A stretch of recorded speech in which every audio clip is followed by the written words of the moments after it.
कि जब चाहे तब 3 वरदान ले लें आपसे। अब यही सब कारण से भगवान वरदान का सिस्टम खत्म कर दिए। अभी आप लोग सुने किसी को वरदान वरदान मिलते सुने? खत्म कर दिए सिस्टम।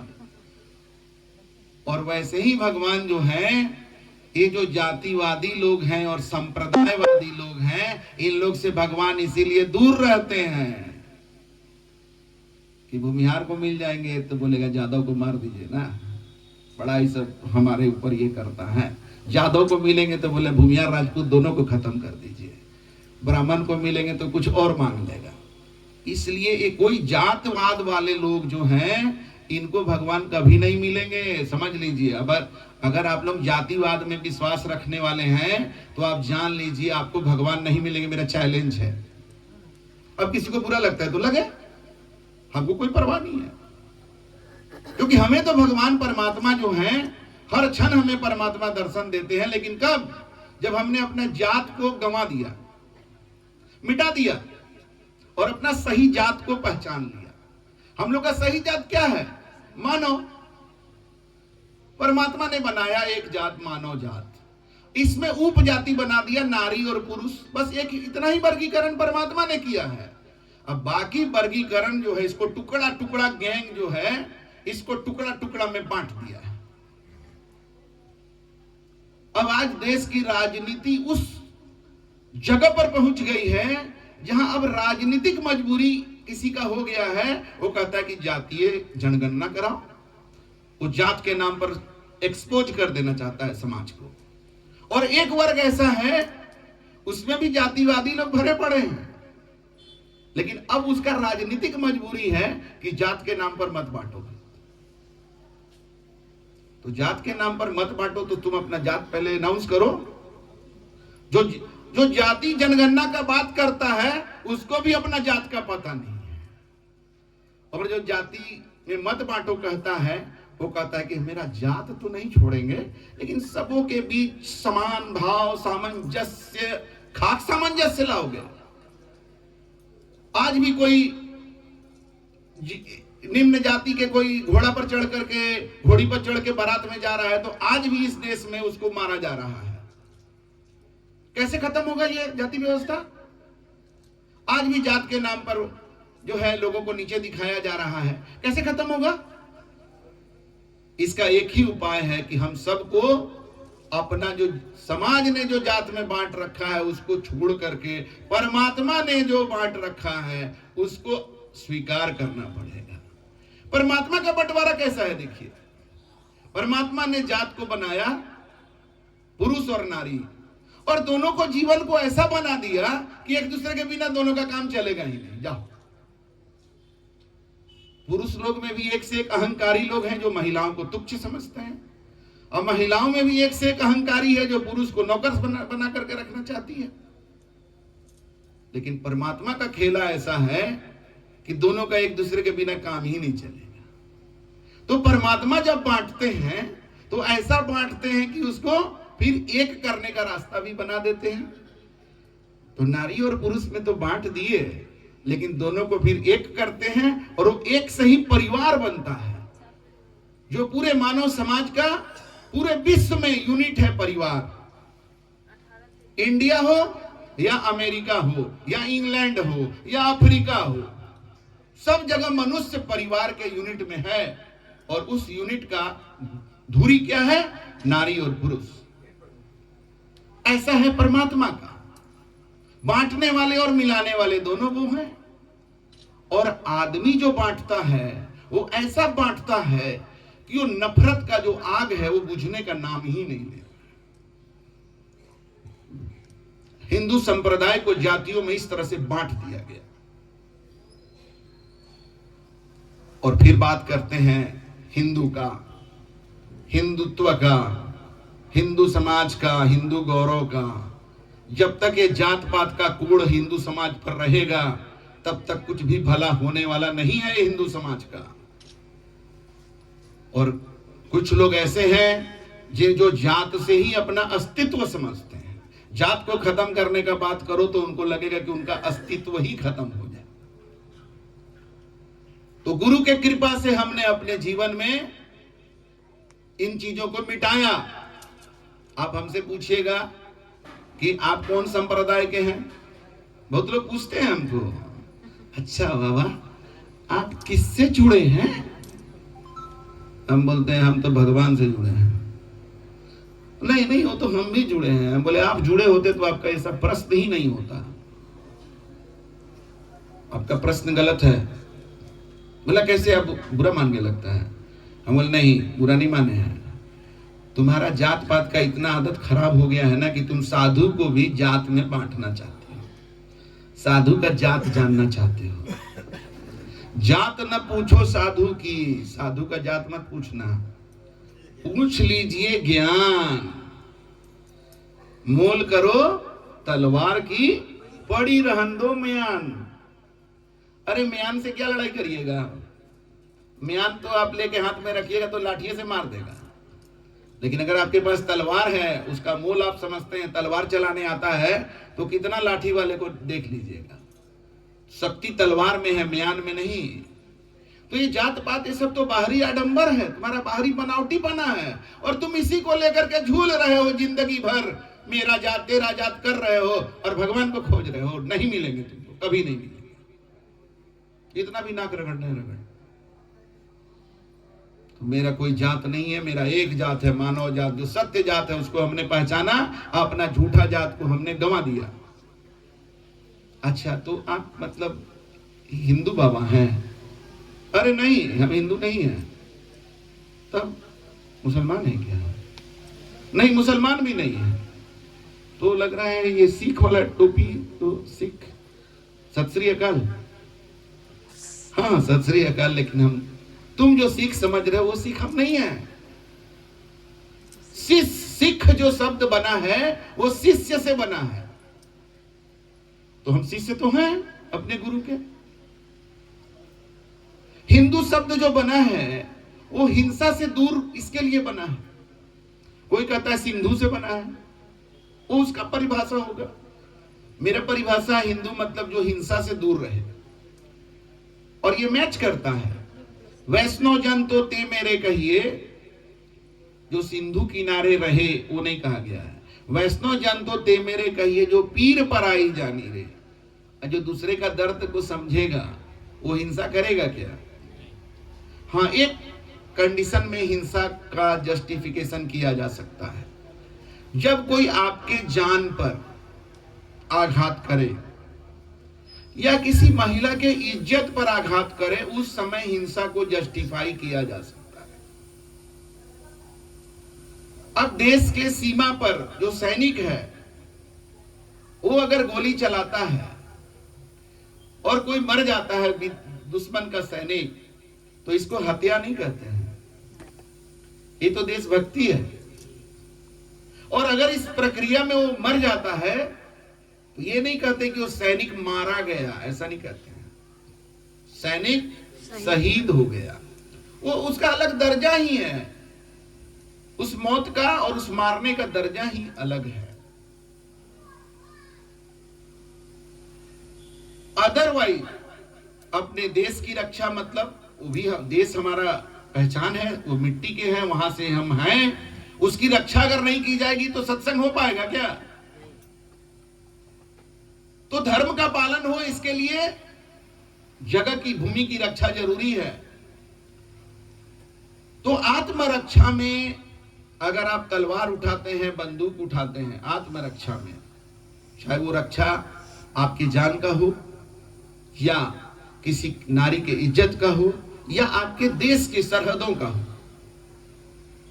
तो वो हिंसा अधर्म नहीं है, वो हिंसा नहीं है।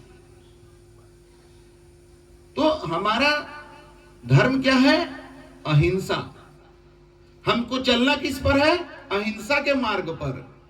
लेकिन अगर कोई मेरे जान पर धावा बोलेगा तो थोड़ी है कि हाँ ले लो जान, बड़ा सस्ता में मिला है क्या, कोई दुकान से खरीद के लाए हैं?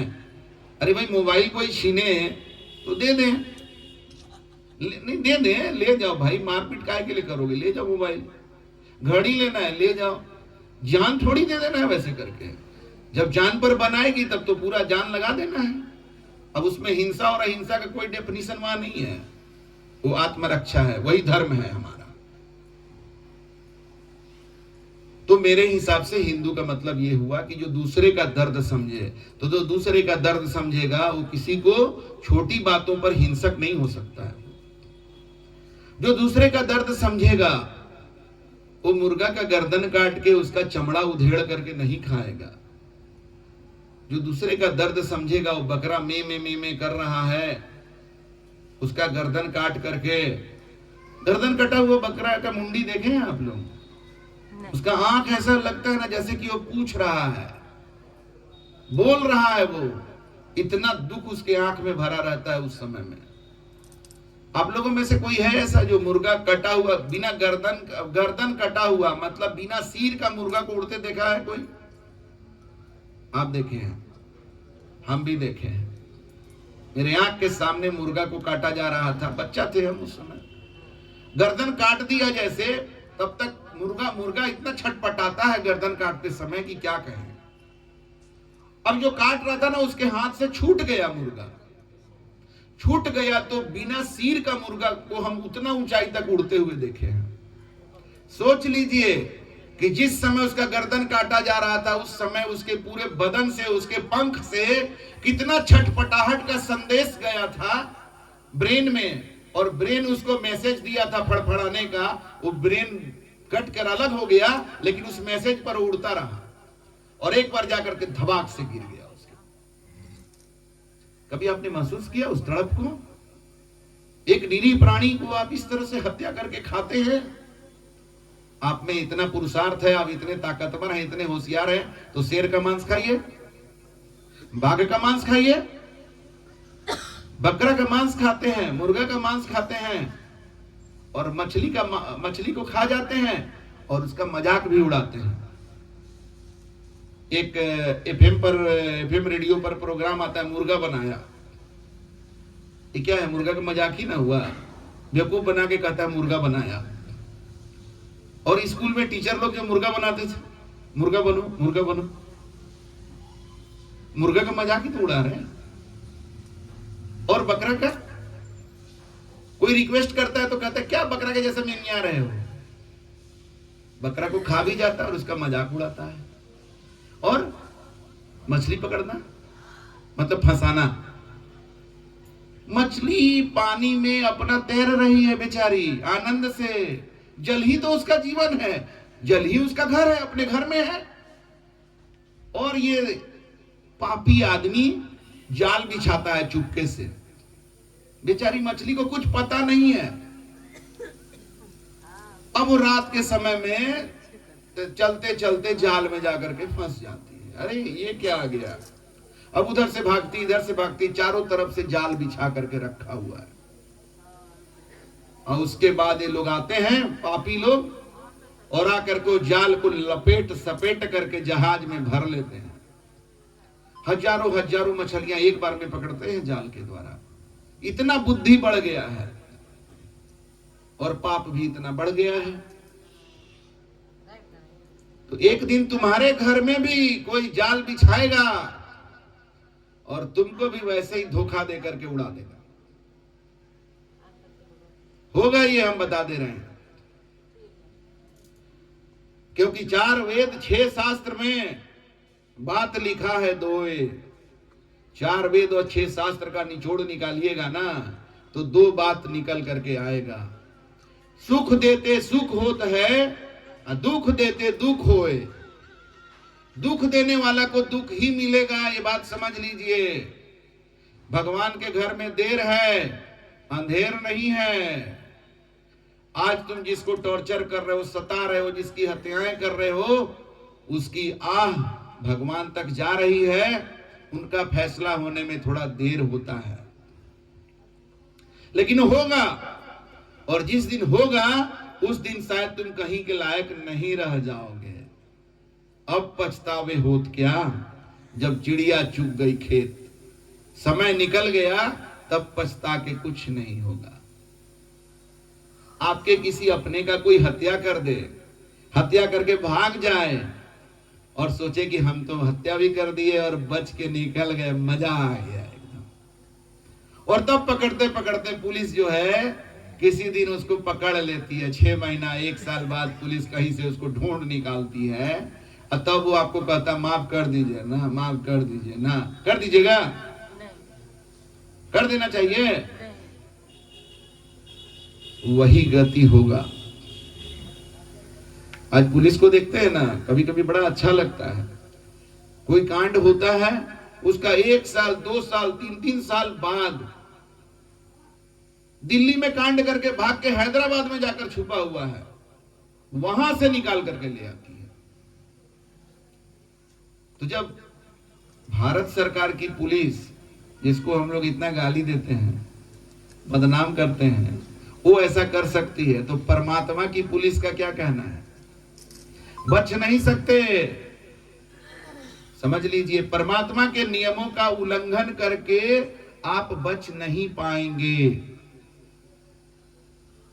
सरकार के नियम का उल्लंघन करते हैं आप, पकड़े जाते हैं, पुलिस को पैसा दे देते हैं। पुलिस नहीं मानता है, जज को पैसा दे देते हैं। वो नहीं होता है तो जो ज्यादा पावरफुल है तो गवाह को सफाई कर देता है, क्योंकि मुर्गा को साफ किया, बकरा को साफ किया, मछली को साफ किया, अब आदमी को भी साफ कर देता है जरूरत पड़ता है तो, क्योंकि दया दर्द तो है नहीं उसके पास। तो ये सब करके अपना सजा को टाल देते हैं या बदल देते हैं। लेकिन परमात्मा का जो पुलिस है वो पैसा से नहीं बिकता है। परमात्मा का जेल जो है ना, वहां से आपका छुटकारा कोई पैसा लेके नहीं दिला सकता। परमात्मा का जेल मालूम है आप लोगों को क्या है? वही जो मुर्गा बकरा बकरी मछली को खा जाता है ना, वही तो जेल है परमात्मा का। जितना पशु योनि है वही परमात्मा का जेल है। तो जब आदमी सरकार के नियमों का उल्लंघन करता है तो मिट्टी पत्थर से बने हुए जेल में उसको कैद कर दिया जाता है, और जब आदमी परमात्मा के नियमों का उल्लंघन करता है तो उसे 84 लाख जोनियों में कैद कर दिया जाता है। ये वाला जन्म से जैसे मुर्गा को काट दिया तो कहां जाएगा? किसी दूसरा जोनी में, ऐसे 84 लाख जोनी में घूमते रहेगा।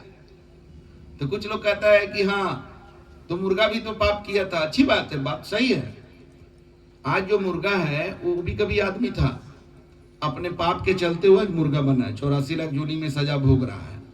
और तुम आज आदमी हो, तुम वही काम कर रहे हो, तेरा भविष्य वही है जो आज मुर्गा का वर्तमान है। खुशफहमी में रहने से नहीं होगा। सत्संग लोग क्यों नहीं पसंद करते हैं? यहाँ ऐसी बातें होती हैं, सत्य की बातें होती हैं। जिसका जीवन झूठ में बीत रहा है, जो अपने को खुशफहमी में पाल करके रखा हुआ है कि हम गलत पर गलत किए जा रहे हैं, हमको कुछ नहीं होगा, हम बड़े होशियार हैं।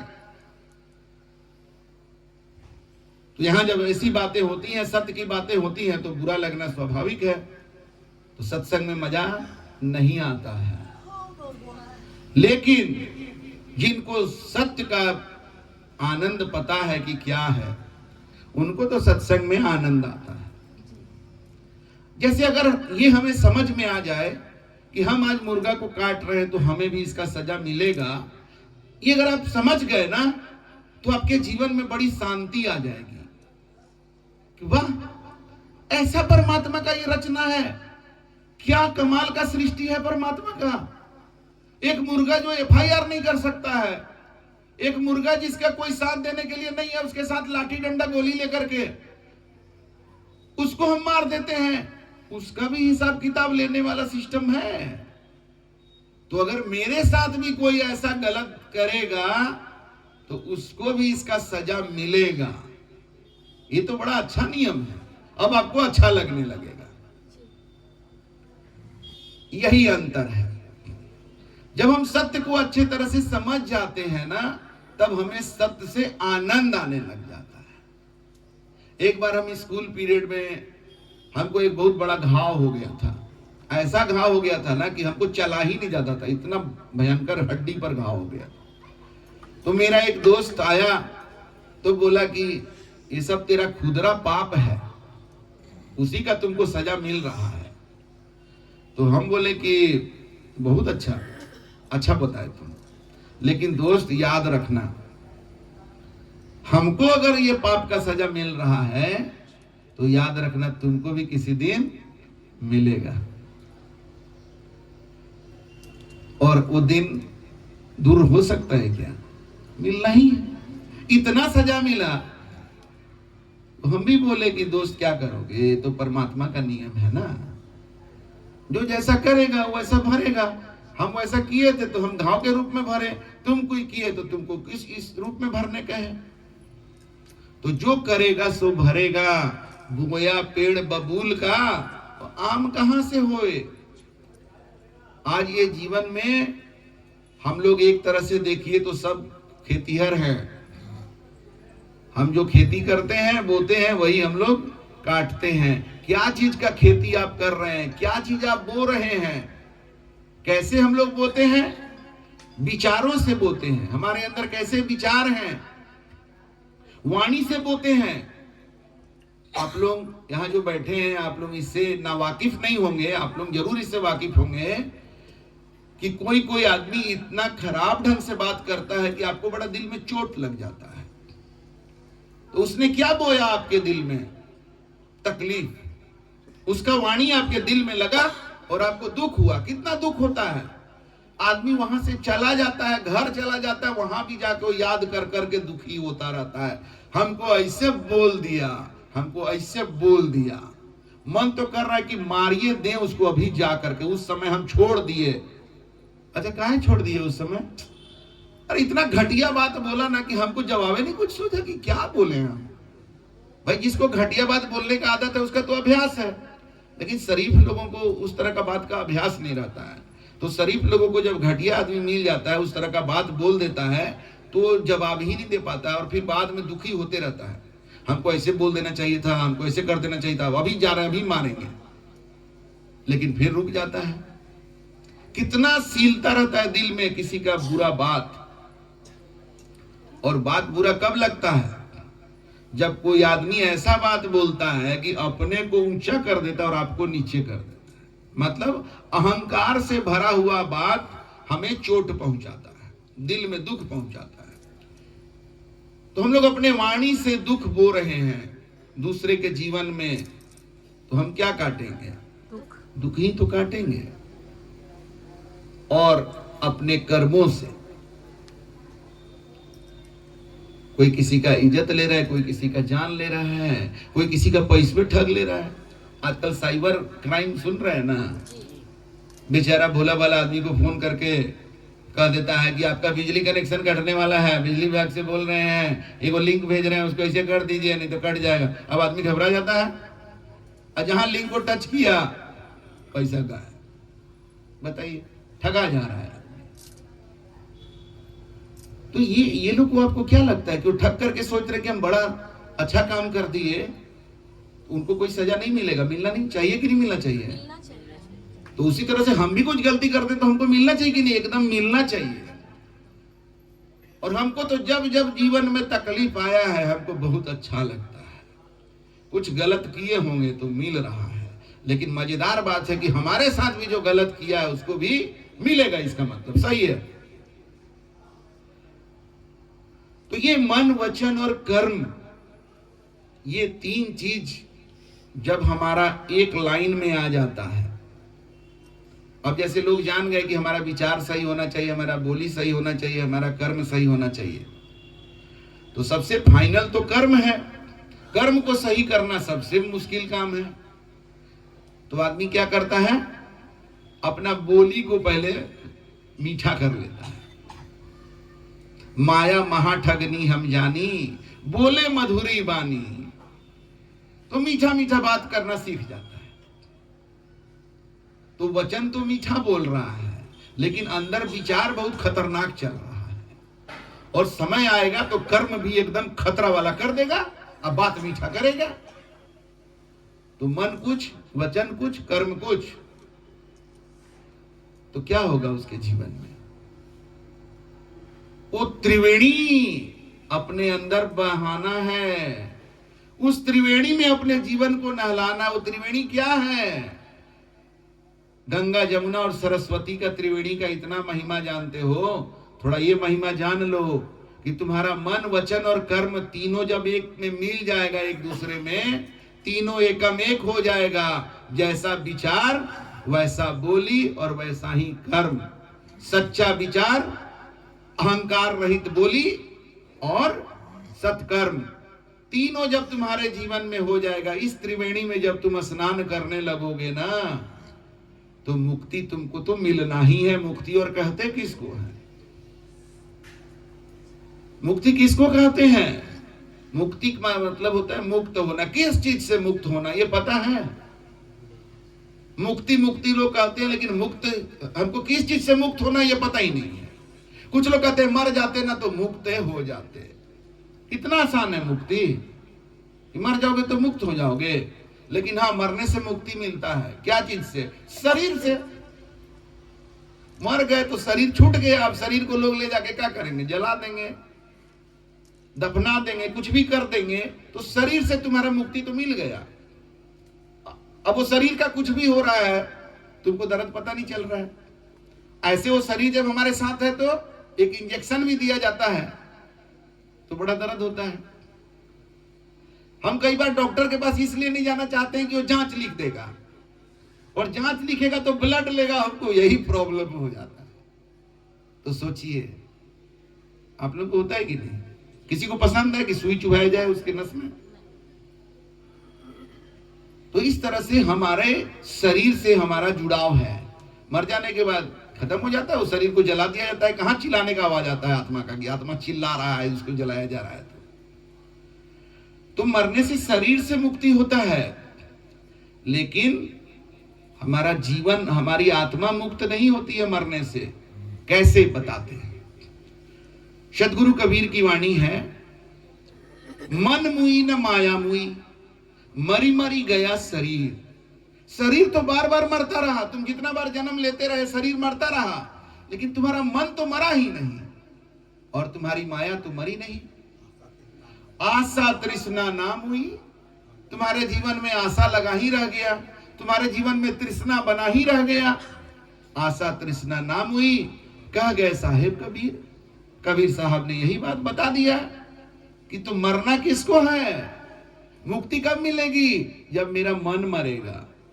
अब इसको गौतम बुद्ध से मिलाइए। गौतम बुद्ध जब सत्य की खोज में निकल गए, राजपाट छोड़ करके, राजमहल छोड़कर 13 वर्ष तक इधर उधर भटकते रहे सत्य की खोज में, तब जाकर बोध गया में एगो पेड़ के नीचे बैठ गए लास्ट में। तो उन्हें अंदर से एक ज्ञान मिला और वो ज्ञान को प्राप्त करके उनको बड़ा आनंद आया। उसके बाद वो उस ज्ञान को बांटना शुरू किए। तो लोगों ने पूछा कि आपको क्या प्राप्ति हुई? तो गौतम बुद्ध ने कहा कि हमने पाया कहां, हम तो खो दिए। अरे, हम तो सुने कि आप ज्ञान प्राप्त कर लिए। नहीं नहीं, आप गलत सुन लिए, हम प्राप्त नहीं किए, हम खो दिए। तो अच्छा ठीक है, बताइए क्या खो दिए? बोले हमने अपना मन खो दिया। यही तो ज्ञान है। आप कह रहे हो ज्ञान प्राप्त किए, और नहीं प्राप्त नहीं किए, हम तो खो दिए। क्या खो दिए? मन खो दिए। और यही बात सदगुरु कबीर कह रहे हैं कि तेरा शरीर तो बार बार मरता रहा, लेकिन मन तो तेरा मरा ही नहीं। मरना तो मन को है, तो मन को कैसे मारिएगा? कहीं रहता तो खींच के निकालते, अकूच देते। ऐसा कहते मन है। मन कहां है? पता है कहां है? मन अंदर ही है। जीव विज्ञान और मेडिकल साइंस मन के बारे में कहता है कि माइंड को मन कहता है। माइंड मन नहीं है। माइंड तो एक सिस्टम है, इंस्ट्रूमेंट की तरह। उसका काम है मैसेज लेना देना, ये सब करते रहता है। मन इससे अलग है। जैसे शरीर को भोजन चाहिए तो माइंड मैसेज देता है कि भूख लगी है, हमें भोजन चाहिए। और तब मन कहता है कि मन कर रहा था कि थोड़ा चिकन बिरयानी, ये यही है मन। ये माइंड से आगे का चीज है, अलग चीज है। ये माइंड नहीं कहता है। माइंड कहता है कि भूख लगी है, भोजन चाहिए। मन कहता है कि नहीं, फलाना चीज चाहिए। शरीर कहता है कि ठंडा लग रहा है, जैकेट स्वेटर चाहिए। मन कहता है कि फलाना ब्रांड का जैकेट चाहिए, ये मन का क्षेत्र है। तो मन अलग अलग चीज जो है ना लगातार वो डिमांड करते रहता है, चाहत जो है वही हमारा मन है। चाह गई चिंता गई, मनवा बेपरवाह, जिनको कछु न चाहिए वही है शहंशाह। आज हम लोग शहंशाह किसको समझते हैं? कुछ लोग जो क्रिमिनल को समझ लेते हैं, ये बड़का दबंग है, दबंग 1 दबंग 2 है, ये बड़े बाहुबली हैं। अच्छा बाहुबली का सुनते हैं कि जब उसका जान पर पड़ता है तो बड़ी भागता है दुम दबा करके, तो लोग उसको समझ लेते हैं कि ये शहंशाह है। उधर से छूटते हैं तो कोई मंत्री को शहंशाह समझ लेता है, कोई कलेक्टर को शहंशाह समझ लेता है, आईएएस ऑफिसर को शहंशाह समझ लेता है। वो क्या शहंशाह होगा? ये वो मंत्री का फोन आता है तो आईएएस का सब दिमाग जो है ना ठिकाने पर आ जाता है, और मंत्री का बस खाली प्रधानमंत्री या मुख्यमंत्री कह दे कि बस अब आपका मंत्रालय बचने वाला नहीं है, ज्यादा कूदिए मत, तो उसका दिमाग ठिकाने में आ जाता है। और मुख्यमंत्री और प्रधानमंत्री का जब चुनाव आता है तब दिमाग ठिकाने में आ जाता है कि कहीं आपकी जनता हमको फेंक तो नहीं देगी। ये लोग कहां से शहंशाह हो गए? शहंशाह कौन है तब? चाह गई, जिसका चाह खत्म हो गया, मन को जो खो दिया, मन को जो मार दिया। तो जब चाह ही खत्म हो गया तो फिर चिंता किस बात का?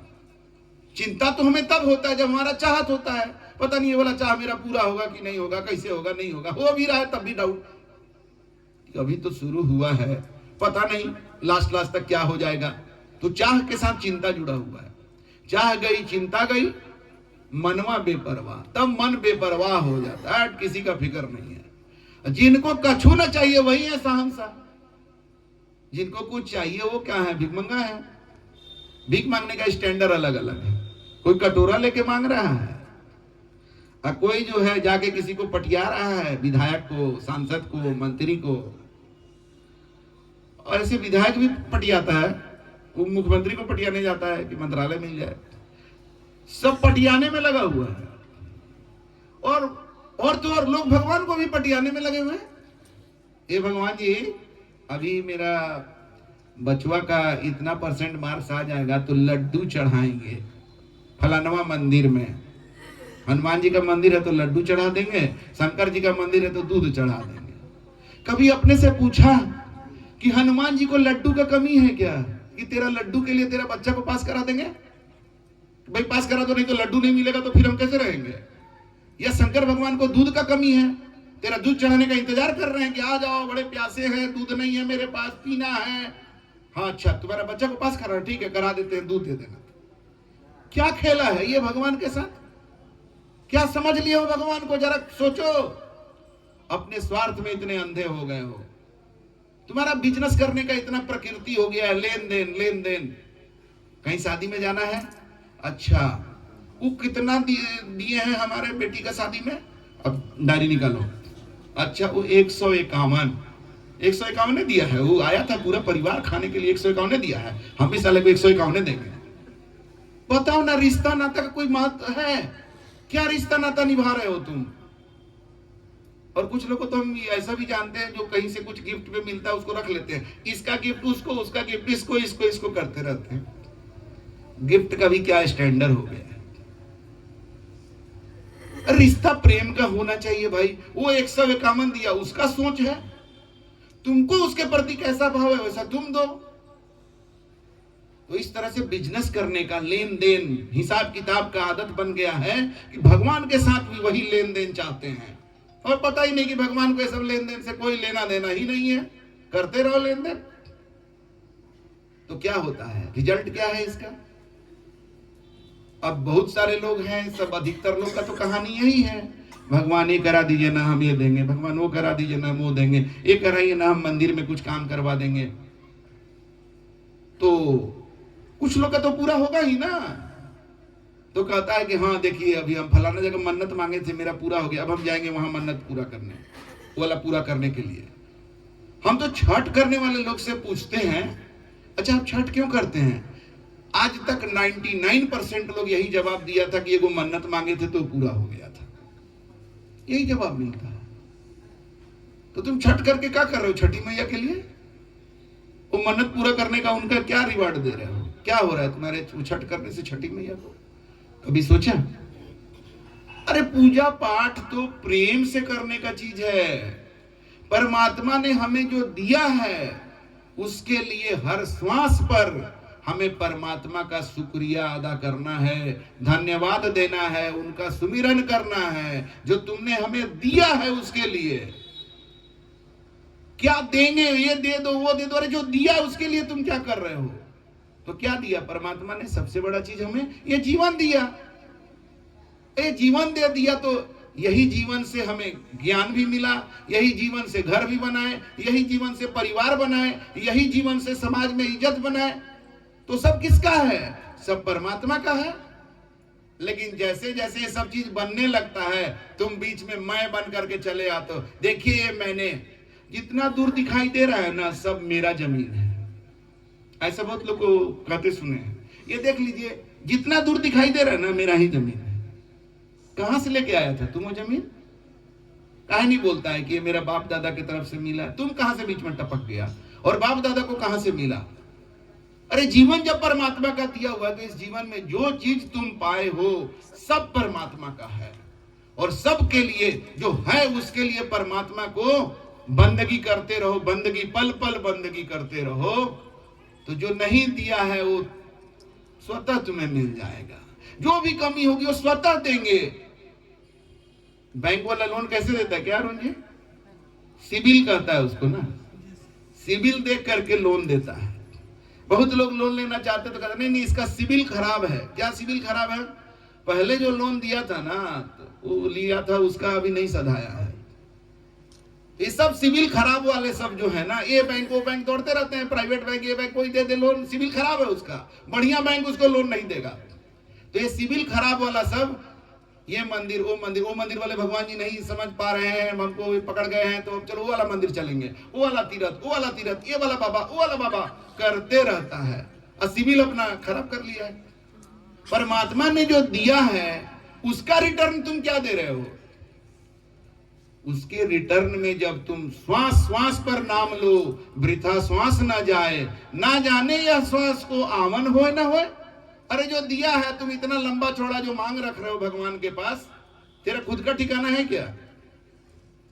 आपको पता है हम फ्राइडे को जब ऑफिस से निकलते हैं तो हमसे कोई पूछता है कि ये वाला कम्मा हमारा है मंडे को हो जाएगा?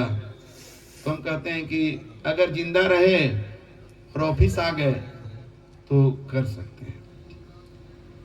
दो बातें हैं ना, जिंदा रहेंगे तभी ना ऑफिस जाएंगे, और दूसरा है कि जिंदा रह के भी ऑफिस नहीं जा सकते हैं, कोई और परेशानी आ जाए, कोई और बात हो जाए। इस तरह से अपने जुबान को ऐसा नजर उसके ऊपर रख के बात करिएगा तो आपका बात फेल होगा। हम लोग तो अपना बात खुद फेल करते हैं, तो परमात्मा का पास करा दे हमारे बात को। जब हम अपने वाणी के मोल को समझते हैं और सोच समझ के बोलते हैं कि वही बोलेंगे जो कर सकते हैं, जो नहीं कर सकते वो नहीं बोलेंगे, और अगर बोल दिए उसको हर हाल में करेंगे। ये अपने वाणी का मोल हम लगाएंगे तब परमात्मा भी तो देखेगा। अच्छा, परमात्मा कहां से देखता है आप लोगों को मालूम है कि नहीं? आप लोग आजकल कहीं कहीं लिखा हुआ देखते होंगे, आप लोग सीसीटीवी कैमरा की निगाहों में हैं, तो आदमी थोड़ा अलर्ट हो जाता है। सीसीटीवी कैमरा का निगाह में है। अभी हम अपना कार का रजिस्ट्रेशन में अपना फोन नंबर नहीं दिए थे, तो इधर हम गए उसका कुछ पोल्यूशन वाला कराने, तो कहता है कि आपके गाड़ी पर 13,000 रुपया फाइन हो गया है भाई। वही सीसीटीवी कैमरा, कहीं बेल्ट नहीं लगाए होंगे उसका फोटो खींच लिया, कहीं गाड़ी स्पीड में हुआ उसका फोटो खींच लिया, तो बताया कि 2 जगह बेल्ट नहीं था उसका, 2 जगह नो पार्किंग में लगाए हैं उसका, 3 जगह स्पीड ज्यादा था उसका, 13,000 रुपया फाइन करके रख ले। जब तक वो फाइन नहीं दीजिए तब तक ये पोल्यूशन बंद में नहीं करेगा। ये है सीसीटीवी कैमरा।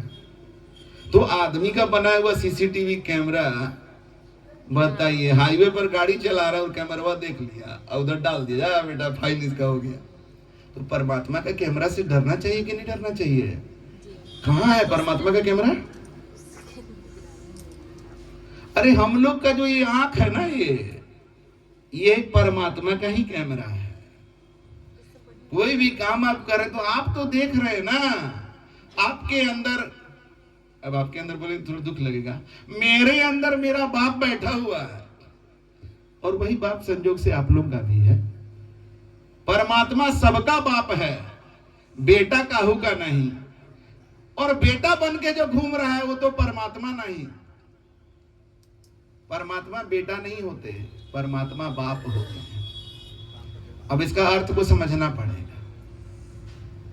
ये शरीर जो है ना, ये शरीर बेटा है और इसका मालिक बाप जो है परमात्मा हमारे अंदर है।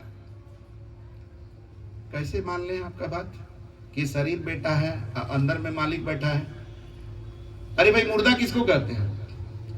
इसके अंदर से अंदर वाला बाप जो है, मालिक जो है परमात्मा, निकल जाता है तो जो बच गया खोखा, उसी को तो डेड बॉडी कहते हैं। तो समझ जाओ कौन बड़ा हुआ? शरीर बड़ा है कि उसके अंदर जो बैठा हुआ वो बड़ा है?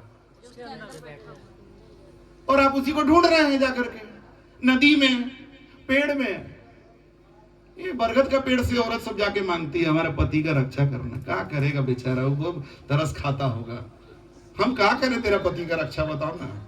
नहीं नहीं तुम ही करना, सुने हैं तेरे भगवान हैं। अरे मूर्ख तेरे में भी हैं, मांग ले उससे। ना ना हम टीका तुम ही को लगाएंगे। पेड़ से मांगता है, पहाड़ से मांगता है, नदी से मांगता है। अरे मांगना ही है तो अपने माँ बाप से मांगो आशीर्वाद। और परमात्मा ने तो अपने को प्रकट कर दिया है साधु संतों के रूप में। राम मिलन के वास्ते जो तू खड़ा उदास, राम तो मिले नहीं, गया अयोध्या फिर भी नहीं, इधर गया उधर गया कहीं नहीं मिले राम। राम मिलन के वास्ते जो तू खड़ा उदास, साधु संगति साध लो राम उन्हीं के पास। तो साधुओं से तो भागते हो। नहीं नहीं ये बाबा लोग ऐसे करते हैं, तूने है टीवी में ऐसे है, ऐसे सब टीवी में हो गया। टीवी दुनिया है, टीवी में तो बहुत कुछ सुनते हैं। टीवी में तो सुने कि डॉक्टर बलात्कार कर दिया पेशेंट का, मत जाओ डॉक्टर के पास। टीवी में तो सुने कि डॉक्टर किडनी बेच दिया, मत जाओ डॉक्टर के पास। टीवी में तो रिपोर्ट आया है कि कितना सारा हॉस्पिटल है जिसमें आप जाते हैं तो जान जाता है कि आपके पास कार्ड है, कैशलेस कार्ड है, तो जो बीमारी नहीं है उसका भी इलाज चालू कर देता है आपका पैसा टालने के लिए। अभी भारत सरकार जो है गरीबों के लिए आयुष्मान कार्ड लाई है। अब हमारी एक शिष्या आयुष्मान कार्ड के थ्रू भुवनेश्वर में अस्पताल में भर्ती हो गई, उसको छोड़िए नहीं रहा। ये जांच हुआ, हमने क्या हुआ यार, तुम जांच रिपोर्ट भेजो। तो जांच रिपोर्ट भेजा तो सब जो सब ठीक ठाक है, तो कहता नहीं लीवर में हल्का सा, क्या हल्का सा? अरे जिसका दवा चलेगा 1 सप्ताह तो उसका लीवर नॉर्मल रहेगा, थोड़ा सा तो कुछ रहेगा ही। हम बोले तुम बोलो उसको कि हमको आज हॉस्पिटल से छोड़ दो। अब ये बात हम ऑफिस में कर रहे थे तो एक आदमी सुन लिया, वो कहता है कि जानते हैं मेरा एक रिलेटिव आयुष्मान कार्ड से हॉस्पिटल में भर्ती था, पुलिस को बुलाना पड़ा हॉस्पिटल से छुड़वाने के लिए, 112 नंबर पर फोन करना पड़ा। ये लुटेरा हो गया है ये डॉक्टर और हॉस्पिटल। तो डॉक्टर के पास जाना छोड़ दीजिएगा। नहीं नहीं हम ना थोड़ा पता लगा रहे हैं, बढ़िया डॉक्टर के पास जाएंगे, फलाना हमको बोले हैं कि ये डॉक्टर वैसा नहीं है। और वकील लोग का देखिए, आपसे भी पैसा ले लेंगे, अपोजिट पार्टी से भी ले लेंगे। अब कोई वकील सुनेगा तो बोलेगा सब वकील ऐसा नहीं होता है। वही तो हम भी बोलना चाह रहे हैं कि सब वकील नहीं होता है ऐसा। यही तो हम बताना चाह रहे हैं कि सब डॉक्टर वैसा नहीं होता है, सब हॉस्पिटल वैसा नहीं है, सब वकील वैसा नहीं है। तो बाबा सब कैसे गलत हो गया? तो तुम उधर कहता है कि डॉक्टर अच्छा खोजेंगे, वकील अच्छा खोजेंगे, तो बाबा अच्छा क्यों नहीं खोजेगा तुम? हाँ नहीं ठीक है, हम सब झंझट में पड़ना नहीं चाहते हैं। तुम सबसे ज्यादा झंझट में रहोगे, क्योंकि बाबा को परमात्मा ने बनाया झंझट से निकालने के लिए। साधु संतों को तो झंझट से निकालने के लिए परमात्मा बनाए, और तुम साधु संतों से कहता है कि दूर रहेंगे। अभी हमको एक जानने वाला आदमी जो है किसी और से बोला कि हम ना उनसे दूरी बना लिए हैं। तो आदमी हमको बोला क्यों कह रहे थे आपके बारे में कि आपसे दूरी बना लिए हैं। तो बोले अच्छी बात है, वो अगर हमसे दूरी बना रहे हैं तो अच्छा किया बता दिए, हम भी दूरी बना लेंगे। तो भाई दूरी बढ़ गया ना। अब दूरी बढ़ा तो हम तो भाई आपके सामने हैं, लेकिन जो बोला था कि उनसे दूरी बढ़ा लिए वो जेल चला गया, हम कुछ नहीं किए। हमको बताया फिर आदमी कि अरे वो तो जेल चला गया है। हम बोले कौन मामला में, क्या हुआ जेल गया? 5-6 साल पहले कोई मामला था, वो मामला उठा और उसमें वो जेल चला गया। तो हमसे दूरी बना के तो जेल चले गए, और हम तुमसे दूरी बनाए तो हम तो जगह पर हैं। तो साधु संतों से दूरी बना करके जाओगे कहां? अरे डॉक्टर से दूरी बनाते हो तो एक डॉक्टर को छोड़ते हो, दूसरे डॉक्टर के पास जाते हो। और साधु संतों से ऐसा दूरी बनाते हो कि नहीं अब कोई बाबा के चक्कर में हम नहीं पड़ेंगे। हाँ बाबा लोग ऐसे होते हैं वैसे होते हैं। अरे ग्रंथ थोड़ा पढ़ लिया करो, ग्रंथों में लिखा हुआ है साहिब के घर, साहब मतलब ड्राइवर साहब वाला नहीं, साहब मतलब जो सभी के हृदय में विद्यमान है। साहिब के घर संतन माही, संत साहब कछु अंतर नाही। संतों में हम यूं रमे ज्यो बादल में मेह। संत हमारी आत्मा, हम संतन के देह। अभी हम बताएं ना कि आत्मा बड़ी है ना, आत्मा बाप है, आत्मा परमात्मा का अंश है। वो निकल जाता है तो देह का क्या होता है? डेड बॉडी, मुर्दा।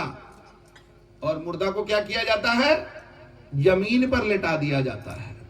उसके बाद और ना जाने क्या क्या किया जाता है, और फाइनली आग में झोंक दिया जाता है।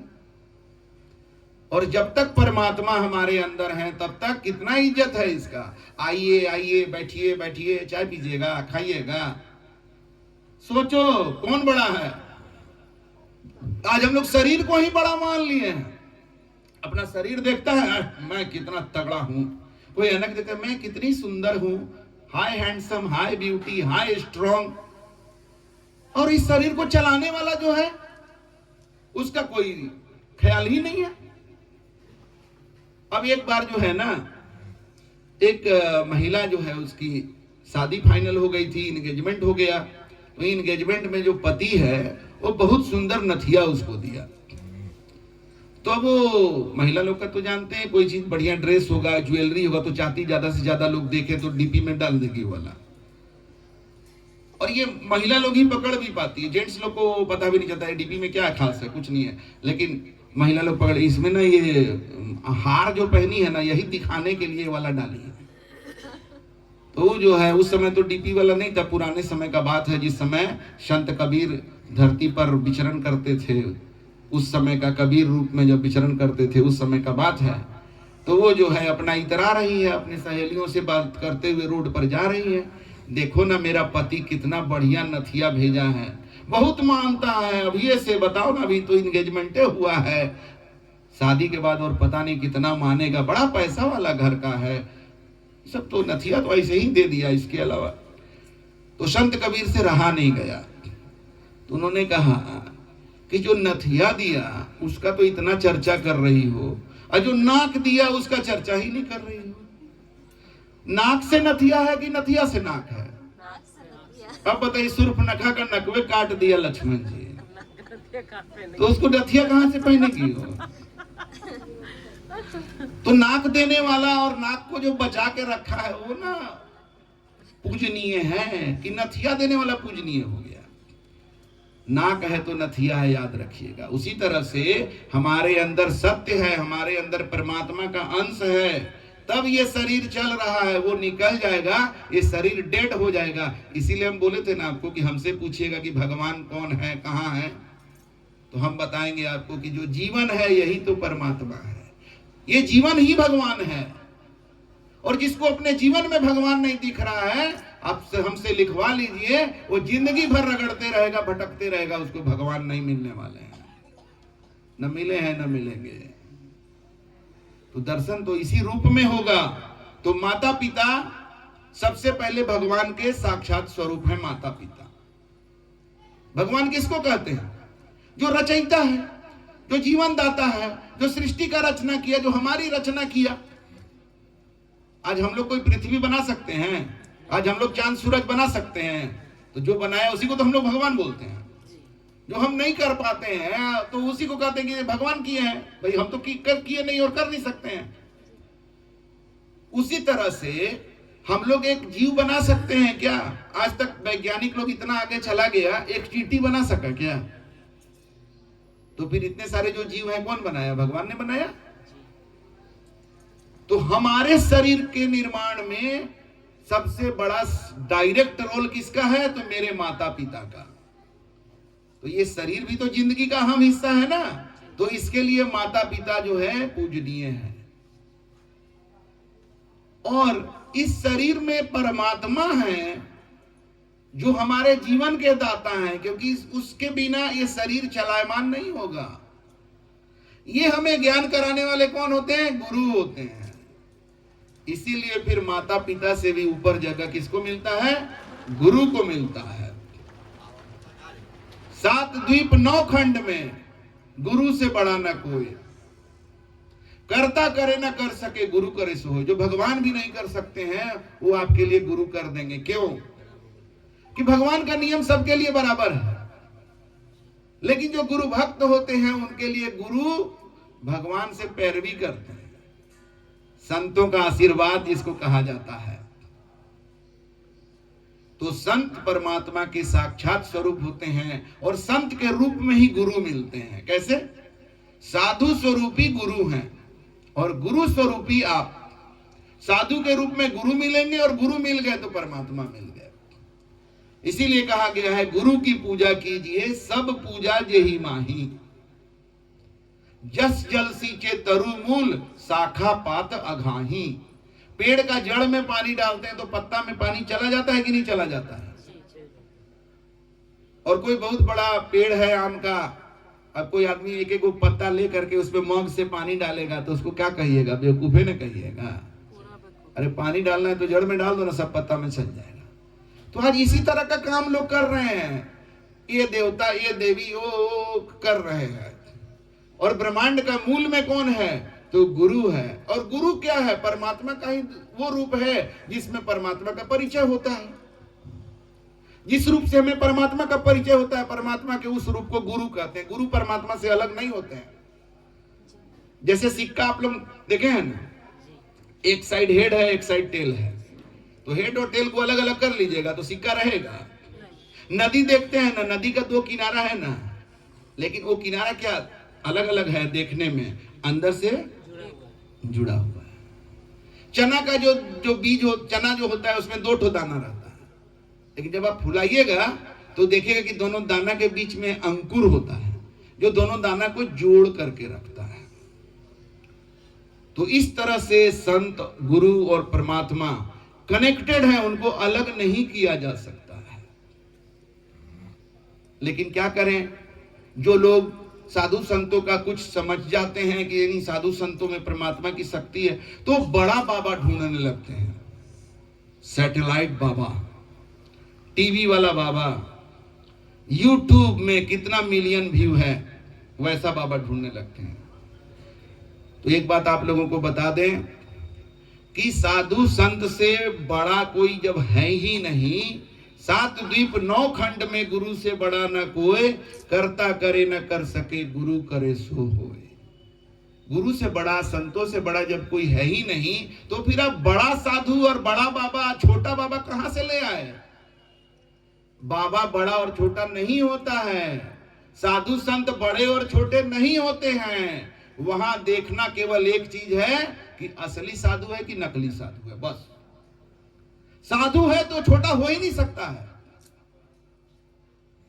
भगवान राम जब त्रेता युग में इस धरती पर विचरण कर रहे थे तो कितना लोग उनको पहचाना था? गिना चुना, गिनती कर लीजिएगा, पूरा रामचरितमानस पढ़ लीजिए, उसमें जितने पात्र हैं उसमें से राम को समझने वाला पात्र कितना है, गिनती में होगा। जो उनको भगवान के रूप में समझ पाया। बाकी उनका आदर करने वाले बहुत लोग थे, लेकिन वो किस तरह से आदर करते थे? कोई आदर करता था कि रघुकुल का, रघुवंश का एक दीपक है, रत्न है। कोई आदर करता था कि बड़े महान क्षत्रिय हैं, कोई आदर करता था कि बड़े वीर हैं, कितने राक्षसों का वध किए। लेकिन ये पहचानने वाला कोई बिरला हनुमान जी के जैसा हुआ, कोई विभीषण हुआ, सबरी हुई, वो केवट हुआ जो समझ पाया अरे ये तो वो है जिनका चरण से पत्थर भी देवी बन जाती है, तो कहीं मेरा नाव न जो है वो भी कुछ न बदल जाए, तो चरण पखार करके उनको बिठाया। तो संतों को पहचान पाना ये बहुत बड़ी बात है। आज जैसे हीरा और सोना, हम लोग के सामने सोना और रोल्ड गोल्ड रखिएगा तो हम लोग कहां पहचान पाएंगे? उसका तो परख करने वाला को सोनार कहते हैं या जौहरी कहते हैं। तो संतों की परख कैसे की जाए? सबसे पहला तो संतों को परखने के लिए हमारे अंदर भी कुछ सच्चाई होना चाहिए। जो खुद झूठा है वो संत को क्या परखेगा?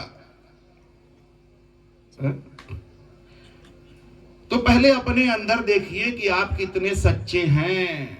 अगर आपके अंदर 30% भी सच्चाई होगा ना, पास मार्क्स होता है ना कोई परीक्षा में 100 में 30% भी सच्चाई होगा, तब आप संत को परख पाइएगा कि भाई हम तो इतना सच्चा है, तब हम यहां पर हैं, इनका तो और ज्यादा गहराई है भाई, ये तो हमसे लगता है कि बहुत आगे है। तो हो गया काम, वही कंप्लीट हो गया।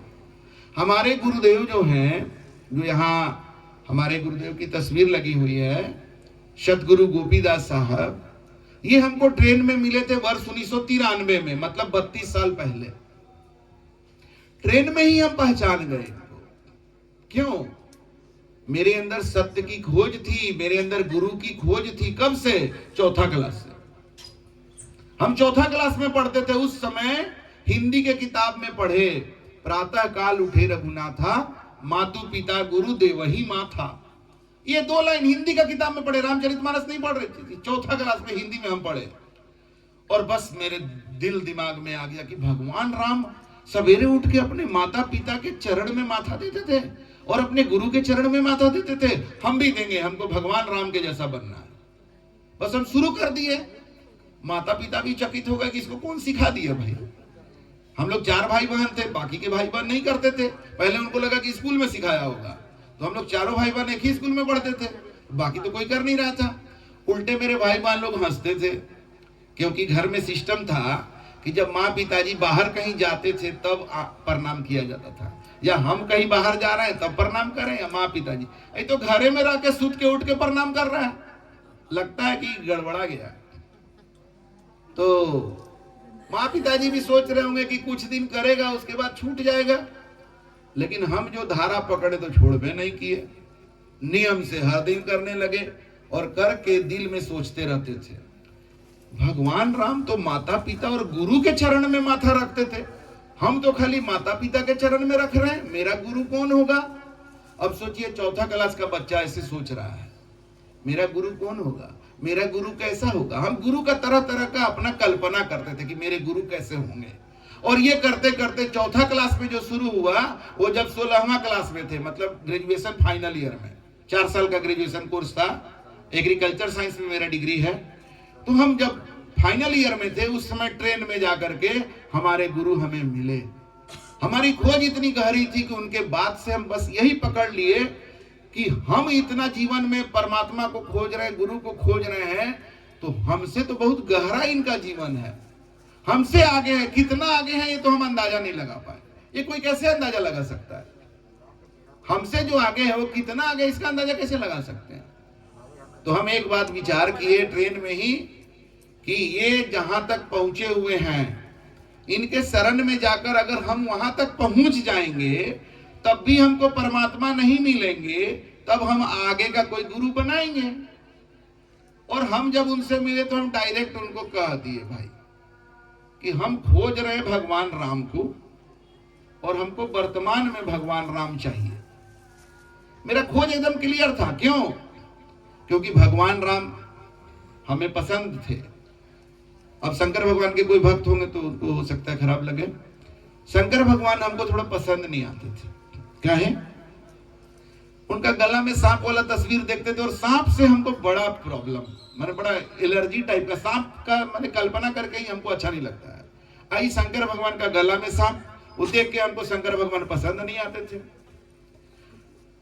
तो हम भगवान को चुनना रहा कि हमको कोई बताया कि जो तुम इतना देवी देवता का पूजा करते हो, एक कहानी सुनने को मिला कहीं पर हमको कि एक बार एक आदमी जो है, आप लोग थक तो नहीं गए हैं? नहीं। आप ही लोग बोल रहे हैं, आप लोग को नहीं है थकिएगा नहीं ना? क्या थक तो नहीं रहे हैं? अच्छा ठीक है।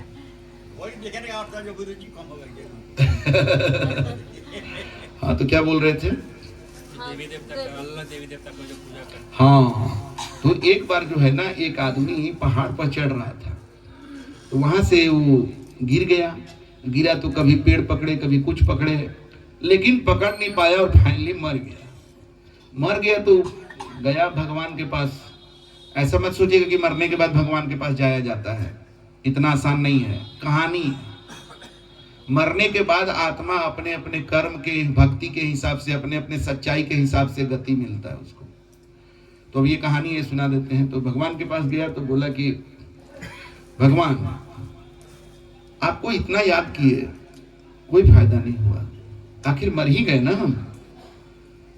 तो ये कैसा आपका मतलब? दुनिया में तो कहा जाता है कि भगवान को याद करने से तो आदमी का दुख दूर हो जाता है, लेकिन हमारा तो नहीं हुआ। तो भगवान बोले कि अच्छा देखते हैं कहां पर गलती हो गया। तो देखे, उसको थोड़ा रिवाइंड किया उस घटना को, तो देख रहे हैं कि वो जब गिरना चालू किया तो हनुमान जी को याद किया। तो हनुमान जी जो है अपना गदा लेकर चले कि बचाते हैं उसको, तब तक ओम नमः शिवाय करने लगा।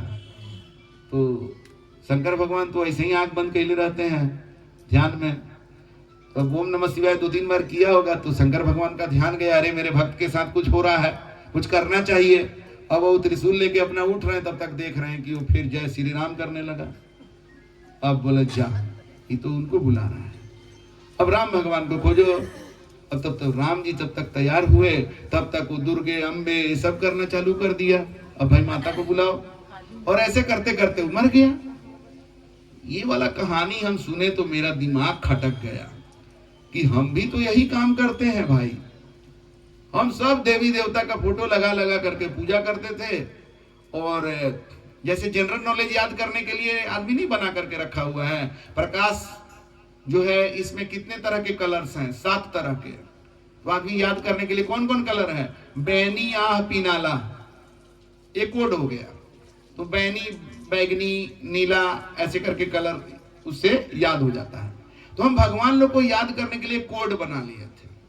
उस कोड में सबका, भगवान राम, शंकर भगवान, विष्णु भगवान, ब्रह्मा जी, दुर्गा जी, सरस्वती, लक्ष्मी, संतोषी माता का भी एक समय में खूब चला हुआ था, अभी भी है, लेकिन एक समय संतोषी माँ फिल्म आया था, उस समय संतोषी माँ का खूब लोग पूजा करने लगे थे। तो ये सब का हम एक तो बना लिए थे पैटर्न, और उसी पैटर्न में सबको याद करते थे। तो ये कहानी जब सुने तो हमको बड़ा झटका लगा कि मेरा भी वही हाल हो जाएगा भाई। हम ये वाला को याद करेंगे तब तक वो वाला, तो कोई एक को याद करना चाहिए। तो हम चुनना चालू किए कि कौन भगवान को हम चुने। अब बरमाला का समय आ गया है, बहुत से दोस्ती कर लिए, अब शादी का समय आ गया। शादी किसके साथ किया जाए? फ्रेंड तो बहुत हो सकता है, शादी तो एक ही से करना होगा ना। तो हम जब शंकर भगवान को रिजेक्ट कर दिए खाली सांप के चलते। ऐसे भोले बाबा हैं तो अच्छी बात है, लेकिन सांप वाले बाबा हैं इसीलिए हम थोड़ा रिजेक्ट कर दिए। फिर हमको भगवान राम बहुत पसंद आ गए, तो हम भगवान राम को अपना बस एक और एक, वन एंड ओनली भगवान मान लिए, और हम भगवान राम को खोजने लगे। किस आधार पर? 8वां क्लास में हम गीता नहीं पढ़े, 8वां क्लास के संस्कृत में गीता का कुछ अंश दिया हुआ था। उसमें संस्कृत में दिया हुआ था नैनन छिद्यंती शास्त्राणी नैनन दहती पावक, कि आत्मा को न शस्त्र से काटा जा सकता है, न आग से जलाया जा सकता है जी। तो आत्मा जो है वो न जन्म लेती है न मरती है। यहां से हमको आइडिया आया कि इसका मतलब भगवान राम तो अभी होंगे, भगवान राम का आत्मा तो होना चाहिए। जब आत्मा मरती नहीं तो भगवान राम का आत्मा कहां गया? बस मेरा यही खोज था कि हमको ऐसा गुरु मिले जो भगवान राम का हमको अभी दर्शन करा दे। अभी ये वाला, अभी के समय में भगवान राम कैसे होंगे। और एक बात क्लियर हो गया हमको कि आज के भगवान राम तीर धनुष लेके नहीं चलते होंगे, काहे? त्रेता युग में जब भगवान राम तीर धनुष लेकर के चलते थे तो और लोग भी तीर धनुष लेके चलते थे, क्योंकि वो तीर धनुष का युग था। रावण के पास तीर धनुष था कि नहीं? जी हाँ। मेघनाथ के पास था कि नहीं? लक्ष्मण के पास था कि नहीं? वो युग था। आज का युग क्या है? नरेंद्र मोदी चलते हैं तो देखिएगा आप लोग, उनके साथ जितना बॉडीगार्ड रहता है किसी के पास AK-47 नहीं रहता है, कुछ दिखता ही नहीं है। ये अलग युग है, समझना पड़ेगा। तो आज का जो युग है इसमें तीर धनुष लेके जो कोई चलेगा तो बोलेगा ये जंगली आ गया, और नहीं तो कहेगा कि वो लगता है तीरंदाजी वाला प्रैक्टिस करता है। तीरंदाजी एक स्पोर्ट्स है। तो ये मेरा क्लियर था कि भगवान राम, आज हमको दर्शन करना है भगवान राम का। वर्तमान के भगवान राम कैसे होंगे, तो यही प्रश्न हम अपने गुरुदेव के पास रखे, और जब रखे और उन्होंने इसका हमें निराकरण दे दिया, उन्होंने हमें नाम दिया, जो नाम के बारे में लोग बता रहे थे, और वो नाम का जब हम सुमिरन करने लगे तो 1 सप्ताह के अंदर हमको साक्षात दर्शन हुआ। सुतला में नहीं, सपना में नहीं, जगह में।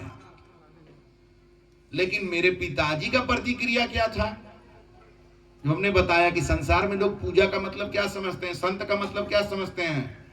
कोई संत मिला जल्दी से टान लो कुछ आशीर्वाद। तो मेरे पिताजी को जब हम बताए कि ट्रेन में हमको ऐसे ऐसे संत जी मिले तो उनको हम गुरु बनाए हैं और मांस मछली खाना हम छोड़ दिए, मना किए हमको मांस मछली खाने। तो बोले कैसे नहीं खाओगे, देखते हैं ना। हम बोले हम नहीं खाएंगे, हम नहीं खाएंगे। तो बोले कैसे नहीं खाओगे? उसी दिन मंगवाए, मांस मछली मंगवाए और बनाए एकदम। तो हम बोले कि आप बना रहे हैं अच्छी बात है, मेरे थाली में जबरदस्ती मत डालिएगा। तो बोले कि हम काहे डालेंगे, तुम अपने से मांग करके लोगे। और मेरे सामने बैठ करके खूब हड्डी खींच खींच करके खा रहे थे कि अपने मांगेगा लालच में। हम बोले कि मेरे लिए चावल दाल सब्जी बना दिया जाए, वही हम खाएंगे। उनके सामने बैठ के एक डाइनिंग टेबल पर खा लिया और खा करके उठ के हाथ धो लिए। अरे तुमको लालच नहीं है, तुम मांगा नहीं, तुम नहीं खाया?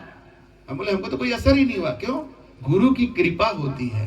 गुरु के वाणी वचन पर जब हम चलने के लिए तैयार हो जाते हैं ना, तो गुरु की कृपा हम पर होती है। वो ऐसा शक्ति आ गया कि कुछ लगता ही नहीं था। जो चीज को पहले इतना खाते थे, गुरुदेव ने समझा दिया और आशीर्वाद दे दिया, कोई इच्छा ही नहीं किया। हमारे पिताजी चकित हो गए। तब उसके बाद बोले अच्छा तो तुमको जो बाबा मिले तो उनसे क्या मांगे? हम बोले क्या मांगे?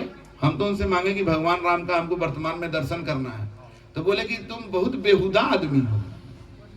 तो हम बोले अरे हम ऐसा क्या कर दिए? तो बोले कि तुमको मांग लेना चाहिए था कि नौकरी लग जाए, तो तुम यही सब मांगता है। देखिए जिसका जैसा भक्ति है। मेरे पिताजी जरूर थे, लेकिन दोनों का खोज में और सोच में कितना अंतर था। तो हमें भगवान मिले, और अपने गुरुजी को जब हम अपने घर ले गए तो मेरे पिताजी गुरुजी से मांगने लगे पैसा। बोले तो आपका भक्ति करेंगे तो मेरा पैसा बढ़ेगा ना। गुरुजी बोले कि आपको पैसा बढ़ाना है तो दूसरा बाबा खोज लीजिए। हम मुक्ति वाले हैं, पैसा बढ़ाने वाले नहीं। लेकिन अगर मांग नहीं रखिएगा तो सब कुछ मिलेगा। शर्तों पर प्रेम नहीं कर सकते। आज बहुत लोग मेरे पास भी आते हैं, ये वाला मेरा मांग पूरा हो जाएगा तो हम आपको मान लेंगे, आपको गुरु बना लेंगे। हमने मत बनाओ ना भाई। गुरु बनाकर तुम मेरे पर एहसान करोगे? कौन ग्रंथ में लिखा हुआ है? किसी से एहसान करता है? सारे ग्रंथ जो है भरे पड़े हैं, गुरु की महिमा का गुणगान करते हैं। सही गुरु मिलने से हमारा जीवन बदलेगा कि गुरु के मिलने से शिष्य का जीवन बदलेगा? गुरु तो वो होते हैं जो पूर्ण जगह पर पहुंच जाते हैं। तो शर्त पर प्रेम मत करो हमसे, मेरे साथ शर्त मत लगाओ, हमको नियमों में बांधने का अपना कोशिश मत करो, अपना बार्गेनिंग में। हमको बार्गेनिंग की जरूरत नहीं है। हमारा जीवन का मिशन है कि हमारे गुरुदेव जब हमको मिले, मांस मछली छूट गया। नशा तो हम कुछ करते ही नहीं थे। नशा मेरे जीवन में कभी हमें अट्रैक्ट ही नहीं किया। एक बार थोड़ा सिगरेट लोग स्टाइल में पीते थे लड़के लोग, तो हमको भी लगता था स्टाइल मारने का, तो हम ऐसे करके स्टाइल मारने के लिए यहाँ तक लाए। इतना खांसने लगे, हम बोले पैसा लगा के ये सब काहे करता है आदमी, हमको नहीं समझ में आया। फिर थोड़ा सोचे कि दारू क्यों पीता है आदमी, जरा उसको भी देख लें। तो दारू का पैक जो है गिलास हम यहाँ लाए, इतना गंदा महका बोले पैसा लगा लगा कि सब क्या करता है सब भाई, वो भी खत्म, कोई चीज का नशा नहीं। तीसरा चीज सत्य, तो जो भगवान राम को चौथा क्लास से खोज रहा है तो झूठ बोल के खोजेगा तो उसको गुरु मिलेंगे ट्रेन में। ट्रेन में तो भीड़ खचाखच था जिस ट्रेन में गुरुदेव मिले, और लोग काहे नहीं उनको गुरु बना लिया, हम ही क्यों बनाए। मेरे अंदर खोज थी, बाकी लोग तमाशा देख रहे थे बैठ करके।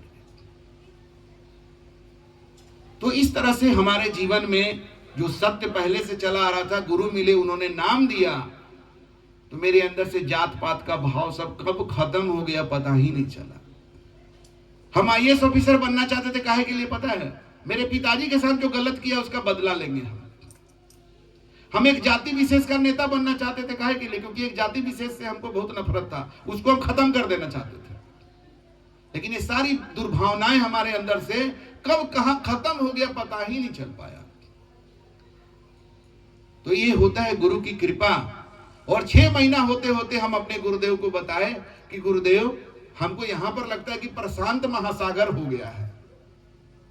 वर्ष 1993 में जब हम 21 वर्ष के थे, तब अपने गुरु को बोले कि यहां पर लगता है प्रशांत महासागर हो गया, इतना शांत और इतना विशाल हमको अनुभव होता है। तो बोले बेटा अभी तो शुरू हुआ है, हमने जो तुम्हें नाम का बीज दिया है उसको अपने हृदय में केवल जगह बना करके रखने दो। वो आज अंकुरित हुआ है, आगे चलकर वो पौधा बनेगा, एक दिन वो पेड़ बनेगा, उसका फल दुनिया खाएगी। ये हमारे गुरुदेव 1993 में बोल दिए। और बोले कि आज तुम्हारे जीवन में भक्ति का सूर्योदय हुआ है। ये सूरज, सूर्योदय के सूरज से तो कोई भी आंख मिला लेता है, एक दिन ये सूरज जब बीच आसमान में जाएगा कोई आंख नहीं मिला सकेगा तुमसे। और आज आपको बता दें कि मेरे ऊपर इतना लोग लगे रहते हैं, क्योंकि हम हिंदू मुसलमान किसी को छोड़ते नहीं है, सब पर बोलते हैं। हमारे ऑफिस में कुछ मुसलमान लोग हैं, तो उन लोग के सामने जो बड़े बड़े हिंदूवादी जो बनते रहते हैं ना, वो उन लोग के सामने नहीं बोलते हैं, पीछे में बोलते हैं, और हम उन लोग के सामने बोलते हैं। और हिंदू के सामने भी बोलते हैं और जात वालों के सामने भी बोलते हैं। अभी जाति जनगणना हुआ तो ऑफिस में अगला दिन आके सुना रहा है कोई कह रहा है आप तो 3% में है ना, हम तो 0.5% में आ गए। कोई कह रहा हम तो 12% में हैं।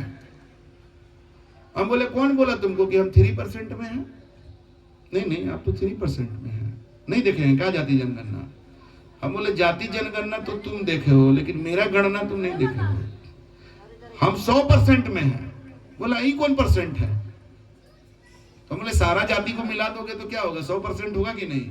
हम मानव जाति हैं, हम 100% में हैं। तुम काहे रो रहा है कि तुम 0.5% में है? तुम भी आ जाओ मेरे साथ 100% में। 100% तेरा इंतजार कर रहा है, मत रो 3%, 2%, 0.5% का। और तुम जो इतरा रहे हो ना 12%, तो 12% में इतरा रहे हो और हम 100% हैं, फिर भी इतरा नहीं रहे हैं, तुमको बुला रहे हैं आ जाओ। तुम 12% में हमको नहीं रख पाओगे, हम 100% देने के लिए तैयार हैं। तो इस तरह से जीवन से ये सब गलतियां अपने आप दूर होती गई। देखिए आप किराना का सामान लाते हैं ना, वहां पर आप अगरबत्ती खाली रख दीजिए, फिर आपका सूजी मैदा आटा जितना है ना सब में अगरबत्ती का स्मेल चला जाएगा। महिलाओं को यह अनुभव हुआ होगा। एक बार हम लोग के घर में ऐसा हो गया, किसी को पता नहीं चला।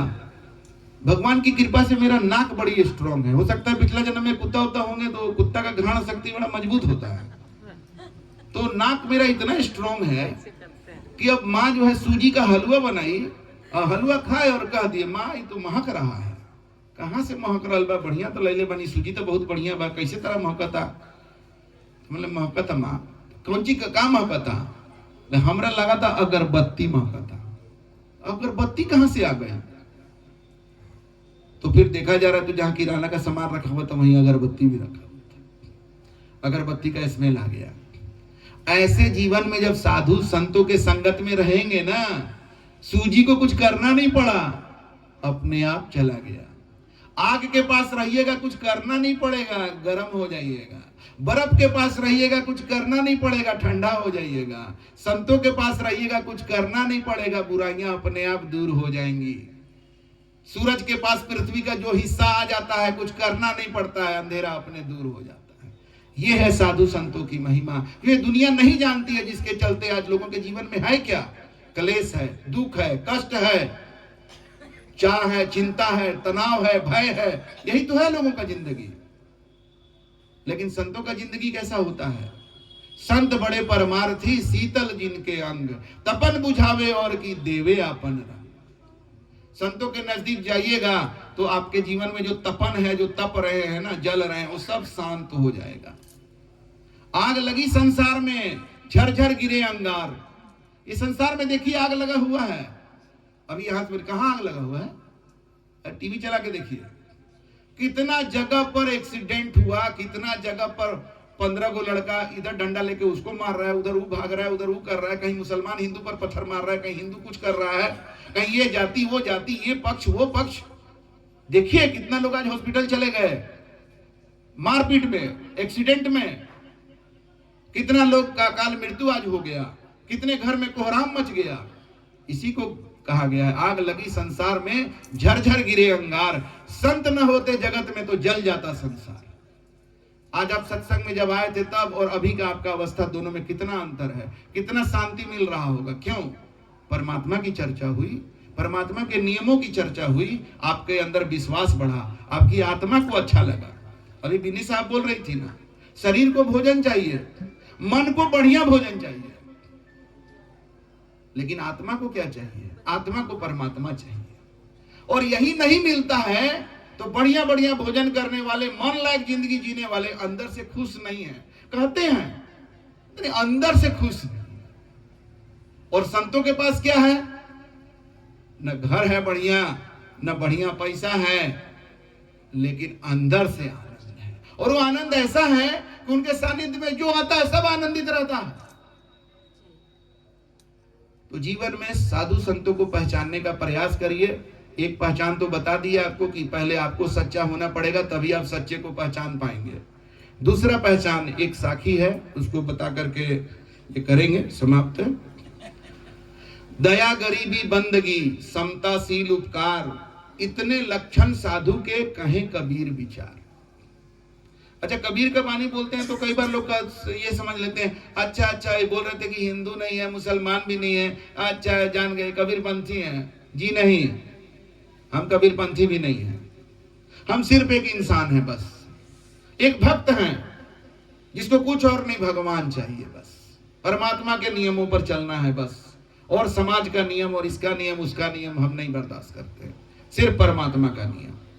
और परमात्मा का नियम अगर कबीर के वाणी बता रहा है उसको भी ग्रहण करते हैं। रामचरितमानस में गोस्वामी तुलसीदास की वाणी है, उसको भी ग्रहण करते हैं। गौतम बुद्ध का वाणी है, विवेकानंद का है, महावीर जैन का है। सत्य कहीं से भी आया वो हमें स्वीकार्य है, उससे हमें प्रेम है।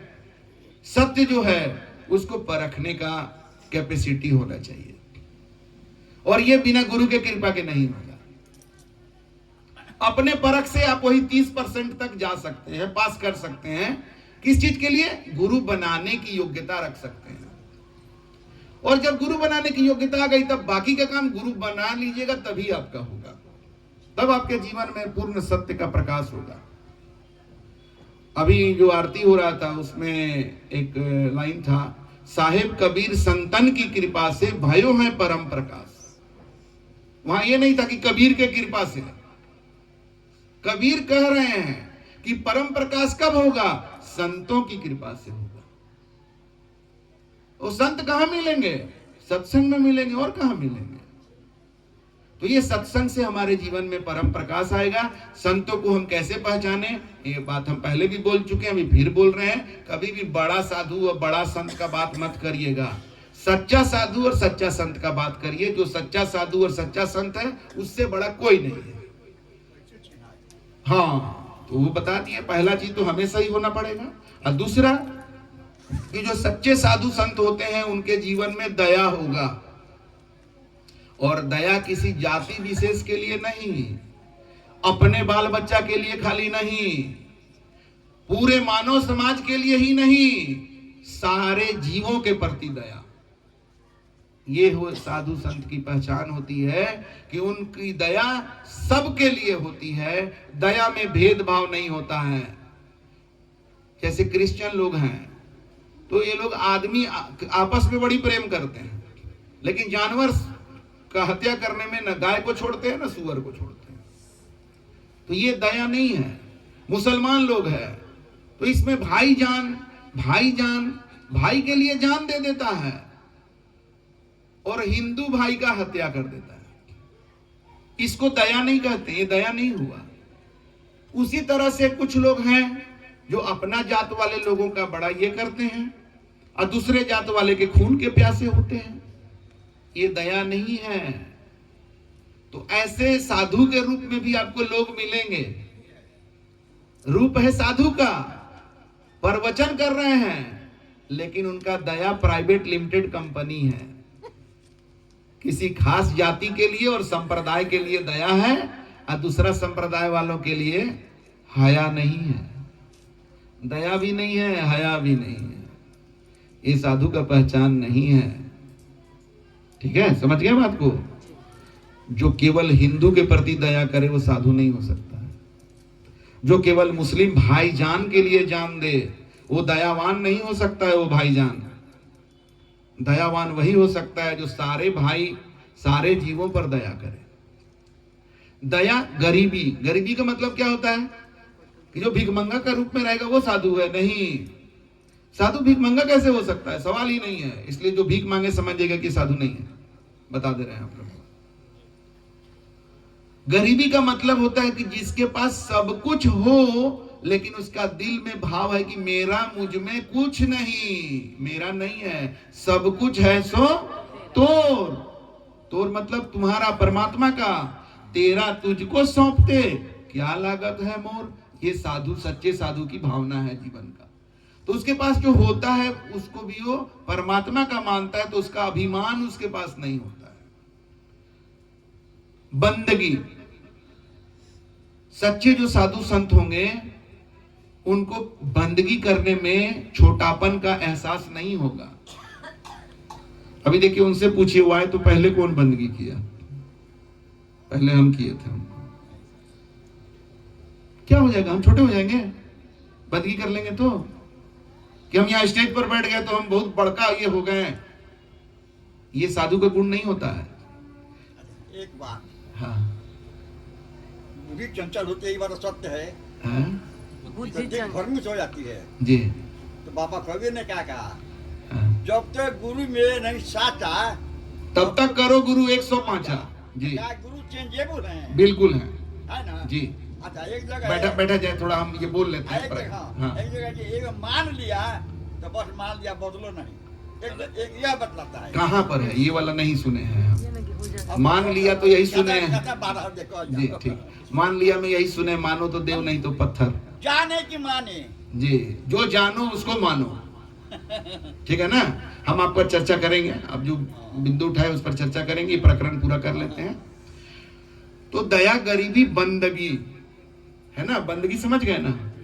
कि किसी को नमस्कार, प्रणाम, साहेब बंदगी बोलने में जो सच्चे साधु संत हैं उनको कोई परहेज नहीं हो सकता है।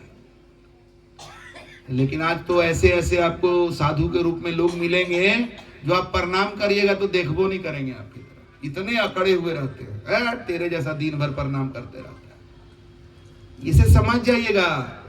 लेकिन आज इतने बेवकूफ लोग भी हैं जो वैसे साधु को सोचते हैं कि बहुत बड़ा बाबा है। ऐसे लोग हैं तभी तो वैसे लोग हैं, ऐसे लोग हैं तभी वैसे लोग हैं। तो दया, गरीबी, बंदगी। उसके बाद समता। समता मतलब होता है सबके प्रति समान भाव रखना। कोई तरह का जात पात, गरीब अमीर, ऊंच नीच का भेदभाव नहीं रखना। ये आपको सच्चे साधु संत में मिलेगा। और साधु के रूप में ऐसे ऐसे भी बाबा मिलेंगे जो मुद्रा ज्यादा चढ़ाता है उसको वैल्यू ज्यादा करता है। कौन काम का आदमी है, कौन धन वाला है, कौन हमको क्या देगा, तो साधु कैसे? अरे साधु तो दाता होते हैं, उनको क्या चीज का कमी है? तरुवर सरोवर संत जन चौथा वर्षे में परमार्थ के कारण चारों धारिंदे। तो जो परमार्थी है वो स्वार्थी कैसे हो सकता है? और जो स्वार्थी है परमार्थी नहीं हो सकता। दया, गरीबी, बंदगी, समता, शील। शील एक बहुत ही बड़ा टर्म है जिसमें विनम्रता आता है जैसे नहीं कहते हैं कि वो लड़की बड़ा सुशील है, शादी के लिए आदमी बनाता है ना मैट्रिमोनी बायोडेटा, लड़की बड़ा सुशील है, तो सील एक बड़ा मतलब व्यवहार में बहुत गहरा मतलब होता है सील का। तो ये साधु संतों में बहुत विनम्रता होती है, बहुत सहनशीलता होता है, उनका बोली अहंकार नहीं उसमें आएगा। तो दया, गरीबी, बंदगी, समताशील, उपकार, ये परोपकार, अपने लिए जिए तो क्या जिए, जियो है दिल जमाने के लिए। आपका क्या शुभ नाम हुआ? आपका क्या शुभ नाम हुआ? आपसे पूछ रहे हैं। नाम आपका? हाँ? प्रसाद पांडे। हैं? राम प्रसाद जी। बैठिए ना। जान लिया जाए। नहीं, हम ये बोल लेते हैं, ये कंप्लीट नहीं हुआ है अभी। सेवानिवृत्त शिक्षक है। अच्छा, ठीक है। राम प्रसाद पांडे नाम। हाँ ठीक है, बहुत बढ़िया। तो ये राम प्रसाद जी सुनाए थे अभी, बैठ जाइए ना। परोपकाराय पुण्याय पापाय पर पीड़नम, ये सुनाए थे। कितना अच्छा ज्ञान है। परोपकार से पुण्य होगा, नहाने से पुण्य नहीं होगा भाई, परोपकार से पुण्य होगा। तो साधु संतों का जीवन परोपकार का जीवन होता है। आगे वही बोल रहे थे, हम सुने, वो अच्छा लगा। परहित सरिस धर्म नहीं भाई, दूसरे का हित करने के जैसा कोई दूसरा धर्म नहीं है। और पर पीड़ा सम नहीं अधमाई, दूसरे को पीड़ा जैसा देने जैसा अधर्म भी कुछ नहीं है। तो ये है साधु संतों की पहचान, जो आप लोग को बता दिए। लेकिन इस पहचान को आप तभी कर पाएंगे जब आपके जीवन में सच्चाई होगा और आपके जीवन में प्रेम होगा। ये बात जान लीजिए, किसी को प्रेम करके ही पहचाना जा सकता है, बिना प्रेम किए आप नहीं पहचान सकते हैं। मेरे पास आकर के कोई ऐड करके बोलेगा हम आपको जांचेंगे, जरा ये वाला सवाल बताइए, तो वो वाला सवाल बताइए तब आपको। और कितना लोग तो हमको आके ये बोल देता है कि मेरे ये वाला मांग पूरा कर दीजिएगा, तब हम मान लेंगे कि आप हैं। तो ये तरीका है पहचानने का? ये तरीका नहीं है। पहचानने के लिए साधु संतों की जो महिमा है, उनकी जो मर्यादा है, उस मर्यादा में हम उनसे प्रेम पूर्वक सवाल करेंगे, तब हमें सही जवाब मिलेगा। ये बात हमें नहीं भूलना चाहिए। तो इस तरह से हम अपने जीवन में साधु संतों की महिमा को जाने, उनको पहचाने और सही साधु संत को खोजकर गुरु बनाए। कोई जरूरी नहीं कि हमको बनाइए, लेकिन बनाना तो पड़ेगा, कोई उपाय नहीं है। गुरु बिन काहू ना पाया ज्ञान, गुरु के बिना कभी आपका ज्ञान कंप्लीट नहीं होगा। अभी हम लोग चर्चा कर रहे थे कि ये लड़की का क्या नाम है, इनका लक्ष्मी जी की बेटी का, ये शादी के बाद गई जहां ससुराल, तो अपने तो मांस मछली खाती ही थी, वहां जाके जो नहीं खाता था उसको भी खिलवा दी। तो ये लोग बोले कि वो लोग नहीं खाता था, वो कैसे खा लिया? हम बोले कि वो शाकाहारी बना था, लेकिन उसका कोई गुरु नहीं होगा। तो बिना गुरु के शाकाहारी तो बन गया, लेकिन पूर्ण शाकाहार का ज्ञान नहीं हुआ।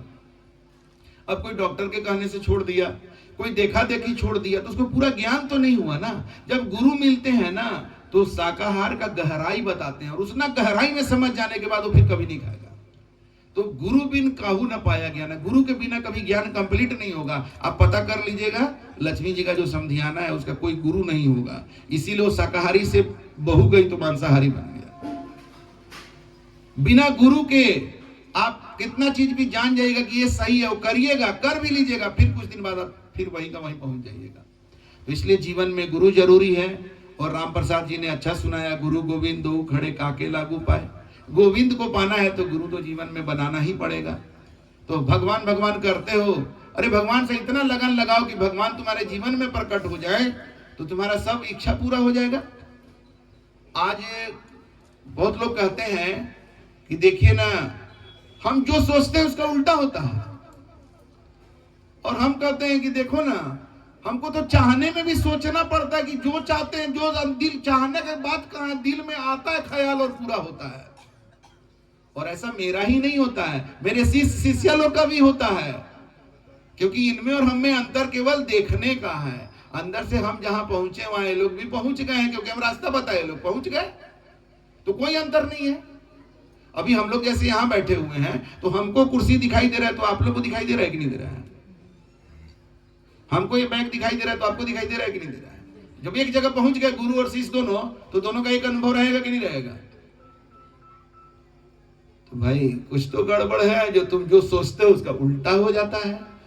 और हम सोचने के पहले भी सोचते हैं कि कहीं पूरा कर दे परमात्मा, ये ठीक है कि नहीं है, जरा जान लो, विचार कर लो। आदमी बिना सोचे समझे कोई चीज मांग लेता है और मांग लेता है, फिर वो गला का हड्डी बन जाता है। जैसे बहुत सारे लड़का लड़की आज डॉक्टर बन गए हैं, लेकिन रात में कोई पेशेंट अगर उनके घर पर आ जाता है तो उनका नींद डिस्टर्ब हो जाता है। वो देखना नहीं चाहते हैं, बहुत गलत व्यवहार करते हैं। कहां से चला आया, ये रात को डिस्टर्ब कर दिया, उधर जाओ इधर जाओ। अरे तो डॉक्टर क्यों बना था तुम? डॉक्टर बना तो सोचना चाहिए कि डॉक्टर का काम है, रात में कभी भी कोई इमरजेंसी आ सकता है। तो तुम चाहे डॉक्टर बनना, लेकिन डॉक्टर का मतलब क्या होता है तो समझा ही नहीं।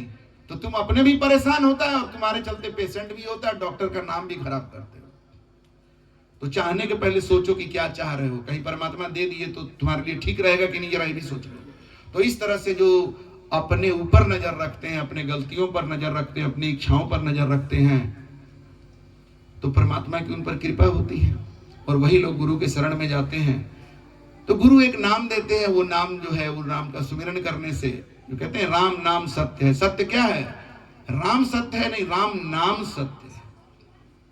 राम नाम की लूट है, लूट सके तो लूट, अंतकाल पछताओगे जब प्राण जाएंगे छूट। लेकिन आज लगता क्या है लोगों को?